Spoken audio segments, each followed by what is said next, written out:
GLYC, stock analysis and price predictions. Is it a buy? Watch this short 1 minute video till the end to find out. So I'm looking at the GLYC stock, and this is a pretty bullish market. I'll say this. It is 6% down. But what, right? That's just Friday. The whole last week's performance was up 121%. So we're gonna have those retracements. And you can see I was definitely proactively looking to take it even up. But I never saw a simple double break.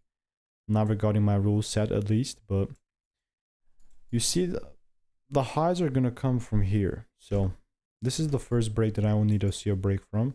And then second onward in, second break from here on, then that's something that I'll buy on. But since this is a 5-minute chart, 1 minute time frame is where I'm going to look for those double breaks, you see? So this is not financial advice. If you want to learn the strategy, you want to make more money by taking less trades, click the first link in the description. All reviews are 5 stars, and I'll see you in the next one.